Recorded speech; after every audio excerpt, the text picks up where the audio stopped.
Good morning. This is Elder G again. I'm not coming to you as Elder G this morning on this. I'm just coming to you as Ronnie G, founder of Truth Work Outreach Incorporated. I want to talk to you this morning about my life, about how I got here, how I decided to start Truth Work Outreach Incorporated. I was a single parent, and when I was young, still in my 20s, me and my wife separated, got a divorce, and the kids came to live with me. I believe that one of them, my daughter was 12 and my son was 11 or 10 and a half or something like that. And 1985, we was living in California, but I was born in Alabama. And my family moved back to Alabama, so I was basically living in California by myself. So California is so expensive, so it was hard. And then my kids became teenagers. My daughter was 16, and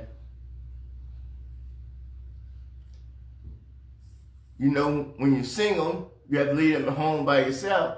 So I figured that since they teenagers and everything, that I would send them to stay with my family in Alabama. And since they were teenagers, you know, my mother had got old, and then my sister was getting older, and it was hard for them to handle teenagers. So they came back to California. So then later on in life, I always remembered that poor people can barely make it in this life, because things are so expensive in life, and rent, car note, insurance, food, all that stuff is very expensive. And even though I was making pretty good money, not a lot of money, but I was making enough money, but I didn't have enough money to really hire people to watch after my kids or to look after my kids. And their mother wasn't around. So I had to try to do the best I can, and I had to do whatever I had to get the job done of raising my kids. See, when you put people in a corner, in a financial corner, or even if you put people in a physical corner, it doesn't make no difference whether there's a financial corner, or whether there's a hungry corner, was it a decent community for you to live corner? It don't make no difference what the corner is that people put you into. You're gonna have to come out of that corner or die. See, that's what a lot of rich folks, no matter what race they are, that's what they don't understand. They don't understand if a mother can't feed her child, even if the last resort is to sell her body, she'll do that for her child. If her child is hungry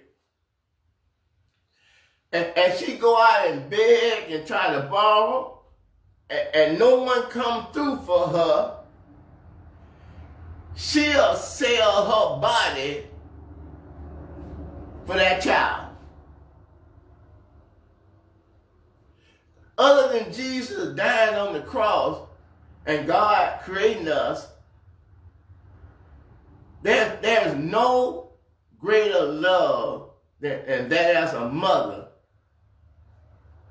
that love her children. She'll do anything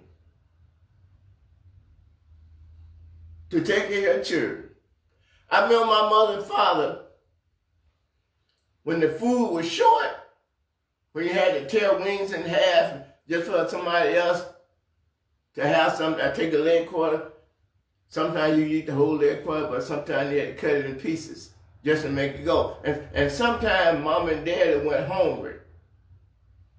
And they lied to us and they told us that they had already ate. But we already know they didn't had always ate. We know that they just loved us so much that they were starved that night because they couldn't stand to sit there and see their children hungry. I don't know what happened to that. I don't know what happened to compassion. I don't know what happened to the love of your neighbor. I don't know what happened to it. I don't know what happened with looking out in your community. Those very billionaires and multimillionaires and multi-billionaires, they are the very one that's creating the crime that they trying to defeat. You see ICE arrested, they went to the Hyundai plant and they arrested 475 people at the car plant that was there working illegally. Now, it's always the big companies, the big farms, like Bill Gates got. Those big old farms is the one that hired all the illegal immigrants. They know they immigrants before they hire them. But the reason they hire them is for cheap labor. They can pay them more. They can pay them less than what the American people want. I may have to pay an American person $20 to do a certain job, but a Mexican will do it for $10. So now I can hire 2 Mexicans for the same price of 1. Now, then I can go to Congress and I can tell Congress that if you're going to live in America, you got to speak English. English has got to be your official language. Then I go to Congress and tell them you cannot raise the minimum wage from $7.25 because that's going to hurt our bottom line. So what are you doing? You're hiring the illegal aliens, and illegal aliens pay taxes. I know you don't know that because our own federal government and our own press don't tell us that illegal aliens pay taxes. They don't tell us that because they want us to be mad with the illegal aliens talking about they taking our job and they not supposed to be them. No, it's that white man that owns Tyson Food. It's that white man that owns Smithfield. It's that white man that owns the Publix and the Targets and the Walmarts and the Home Depot and the Lowe's and the Marvins. It's that white man that make the law for a low wage, that make the law that you must speak English. What English got to do with you doing a job? It don't have nothing to do with it. So what happens? You go to Home Depot, you get hired as an illegal. But they're going to bring fake documents to get the job. But Home Depot is not going to really look at the document. All they're going to say, they're going to look at driver's license and say, okay, you can find a Mexican that looks just like another Mexican on an ID. So Home Depot hires you. And because the Home Depot know you're illegal, but they ain't going to acknowledge that. They're going to say you lied to them. So when you go in, you get the job, and then when things get bad and the economy starts going bad, the illegal aliens is the one that got to go first. So then they go to their Congress people and they say, you got to make a law. That's too many illegals here. See, that's how it works. See, Home Depot is the one that cut taxes. If anybody's guilty, it's the white people that own all these big corporations. They're the one that's guilty. Because if you really want to do a background check, there are agencies that won't send you nothing but people that qualify. How do you know, LG? Because I done went through agencies, and I know they do a background check, they do a drug test, they do everything before they send them to Home Depot. All Home Depot, first they're going to be temporary. Sometimes it's 60 days, sometimes it's a month, sometimes it's 6 months. Sometimes it's 90 days before they can hire you on. They want to know if you're a good worker, and then they want to know if you do you got a good background. See, that's the way life is. See, the same people, they know that they cutting the taxes out of your money at Home Depot. They know that Mexican ain't gonna get one dime of Social Security. They know that Mexican ain't gonna get one bit of Medicare. And the money they pay in taxes, and the taxes they pay at the grocery store and the gas station, and then they're gonna run around like these Mexican people not paying taxes. So they treat the Mexican people like they use them up just like a pen. It's only a certain amount of ink in that pen, and eventually that ink is going to run out. See, they using the illegal people on both ends. They using them when they hire them and they know they're illegal. They use them when they take that money from Social Security and from Medicare and state taxes and all the other taxes. They rent, they phone, all that money is going to the company that the Mexican will never see. Let me ask you, white America, would you go to work for a company that cut Social Security out of your check, but you can work that 50 years, but in 50 years you ain't gonna have no Social Security? See, the white man don't have no compassion and no mercy on nobody. Would you work for 50 years and retire with nothing? No Social Security, no nothing, because they don't pay Social Security to illegal people. No Medicare, even though you paid into it for 50 years, when you retire, you got nothing. Now, who is the decent person here? And who is the bad person? Let me tell you something else they do. This is when it comes to someone that got a felony. I'm going to show you how corrupt MAGA and Trump and the Supreme Court and House of Representatives and the Senate and all the departments under Trump. When you got a felony, I don't care what the felony is. I don't care if you were selling cocaine.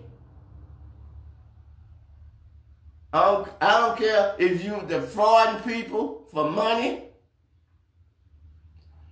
Or you got caught selling weed when you were young, but it was a felony. I'm going to tell you what them same people go through, and Donald Trump is going to be the worst one of all, and y'all made him president. Let me tell you what the white man do once again, because he's so dirty. See, the white man snorted cocaine. Polices, judges, professors, lawyers, students at Harvard, Princeton, Yale. But black people is poor. They do crack cocaine. So when they did the crime bill with Bill Clinton, see, they were just gonna slap the rich folk that snort cocaine, then they're gonna snap them with a misdemeanor. But the poor black person that's doing the $2 hit of cocaine, they're gonna give him 10 or 15 years in prison. And they make them a felon. Just because they caught them with $20 bag of cocaine, they could get 10 to 15 years in some cases. Because if they're doing a sting, that means that they don't watch you sell that little $2, $20 bag to like 100 people. So you're going to have 100 charges. And then they put you in prison for 10 or 15 years. Most of the time, you're still just a teenager. You come out of prison after 15 years, a professional criminal. And look, you can't defend yourself no more. You can't carry a gun no more. Okay? You can't carry a knife with a long blade. You may only carry a pocket knife that got a 3-inch blade. You can't vote no more. You can't vote. You can't get a job working at a bank. You can't get a job working at a school. You can't become a police or a firefighter. You can't become a nurse or a doctor. All of that because you just sold a little cocaine or something. You don't have no right to defend yourself no more because you can't go down and get a gun license to carry a gun no more. You can't even be around a gun. That's what the politicians and these multi-millionaires, these multi-billionaires. Then they copyright everything. They find phrases like "what's up," and they go out and they copyright "what's up." So now every time that you go out and speak on a radio station, on TV, you can't use "what's up" in your language until you get permission to use that word. They do the same thing with songs. They copyright. Just think, over 300 years of songs. Somebody owns a patent and copyright to all those songs. And every time you play those songs on TV or radio, you gotta pay. So once you get the people that got the rights to the song, then they're gonna make money, and their family gonna make money as long as you have that copyright. So within the first 50 years, there is nothing left for people to get, because people come bought the land. They don't put no trespassing on it. They don't pollute the water. They're the ones that pollute the water. We used to go out there and just drink spring water because it was good water. But now you got to go and buy the water now. If you want clean water, you got to go buy the water now. See, they done took what God gave us for no charge, and they done charging us off of it, and they're making it outrageous. See, every time that the man give you a raise, he gonna increase his price to cover the raise. Whatever he give you, he gonna charge it back to the public. So say you go in the store and you buy a chicken for $6, say $8 now. And you have to give your employees a raise. So you put 25 cents there. So the chicken used to be $8, now it's $8.25. Because the people that own the plant is not going to lose any money. They just going to pass it on to the public. Now, I've been in retail since 1985. I understand retail, and I understand buying and selling. That's what you buy for. If I buy a car, say from Ford, for $5,000, okay? So I got to make money too. The only reason I'm buying this car from Ford is because I want to make some money too. I may not make as much money as Ford. Ford sold the car for $5,000. I may not make that, but I want at least $3,000. So now the car becomes $8,000. Plus I got to get the license, I got to get the tag, I got to get all that stuff registered. So that $5,000 car is an $8,000 car now, and say $8,500. That's what my retail price when I add in the taxes and all the other stuff. See, everybody is buying and selling for a profit. But there's something that people buy and sell that they get a 200% profit or 150% profit. That's what you call price gouging. It's when I could have sold something that I bought for $5 for $10.50. I want $20 for it. See, that's what they do. That's how they keep us trapped. See, that's why the minimum wage is $7.25. Because the rich people is holding the poor people down. Because that's how they robbing them. You go back, you go to the store, it was $3.25 last month, now it's $3.50. And 6 months later, it's $3.75. A year later, it's $4. But they wasn't paying the man that was working in the field to grow and plant the fruit. They didn't get no raise. The only somebody that got a raise was the big corporation owners and the board and their investment. They get a raise every year, but the people that plant and bring the harvest and the truck driver and everything, they staying the same. See, that's the big hustle, is that you act like you helping folk, like when the illegals come into your meat plant like Tyson and Smithfield.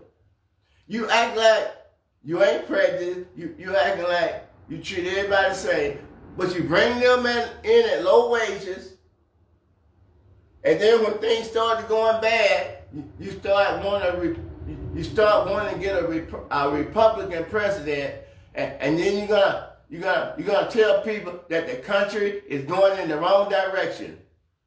But you never tell the people what party is making the country going in the wrong direction. It's the party that you put in office, that you fund, but they talking out of both sides of their neck. And then they talk about all the violence and everything that the minorities are doing. Do you know what white flight means? What white flight means that white people got tired of living around minorities. They don't want to live around minorities. They don't suck everything out of the community that's around them. And then all the white people move away from the neighborhood they was in because there's too many minorities there. That's what they call white flight. So they leave the poor people down with the old broken down houses, tore up roads, and they go and build them a whole new community, whole new shopping center, whole new hospitals. And they leave the poor people behind because they suck all the wealth. Let's say Greene County, Alabama. They sucked all the wealth out of Greene County. And they left the people there that made the wealth for them They left them down with nothing. Raggedy houses, dirty grocery store, tore up roads. And then they go on and they do their community and they put gates. That's what they call gated community. And they put security guards at the gate. So you can't get in that community unless you go by the security guard. And in order for you to go past the security guard, you have to have a reason to go there. I'm delivering a refrigerator. So they'll call up to the house and say, you know, Wyman's Furniture down here with a refrigerator. Is that okay? And they say, yeah, let them through. See, they don't explain none of that to you. They don't tell you nothing about it. It's the white man that bring all them drugs in on the speedboat. It's the white man that bring all that dope in on trains. It's the white man that bring all that dope in on planes and in semi-trucks. It's the rich man using and abusing the minorities and the poor to make themselves rich. And then when they don't need them no more, that's what lobbying is. They go to the politicians and say, you need to make a new law because I'm losing money. So get all these Mexicans out of here. Get all these illegals out of here. See, that's what you call talking out both sides of your neck. You create the problem when there's no benefit to you no more. You create the problem, and then you go over here and solve the problem at the same time. You're talking out of both sides of your neck. And what the black people left with, we have one grocery store. So we only got one grocery store. It may take us 30 minutes or 45 minutes to go to where another big grocery store at, like Walmart's or Target, where we can get something cheaper. But it's going to cost us more gas.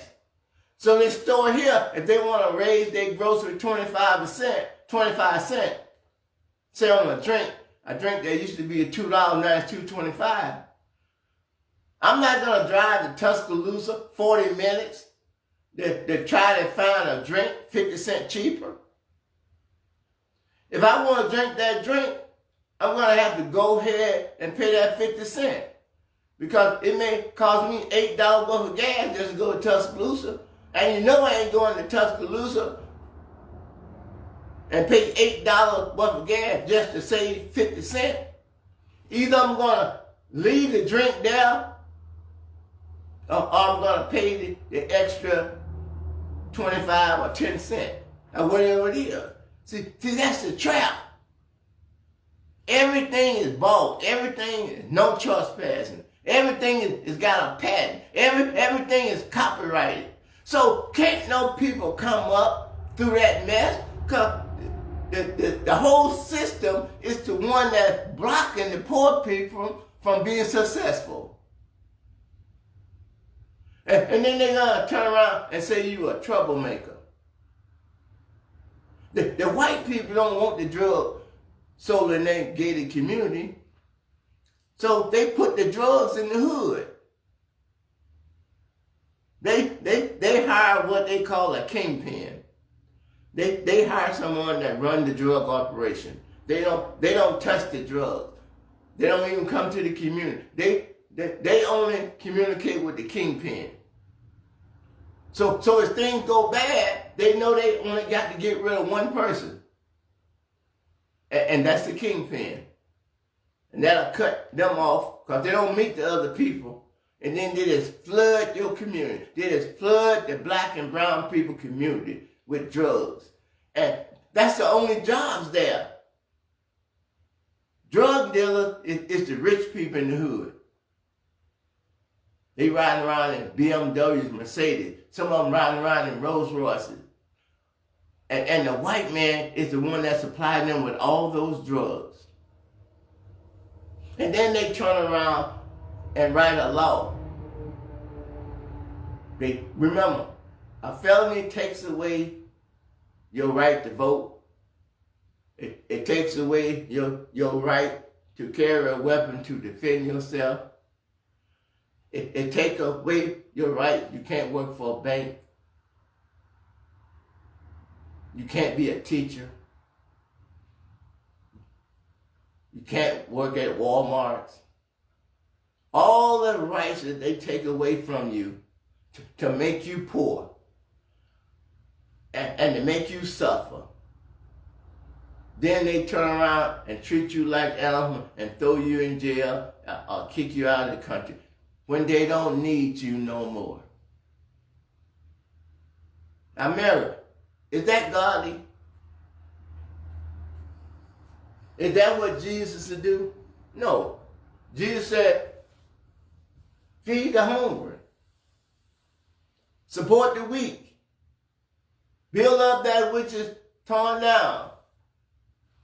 Help take care of the orphan and the widow. And the stranger that was in your gate. It means the gates that they live in your city. Say like in my city, Utah. The stranger that live in my gate, it'll be the stranger that live in Utah. American people, think about what Jesus would do in this situation. Bye-bye.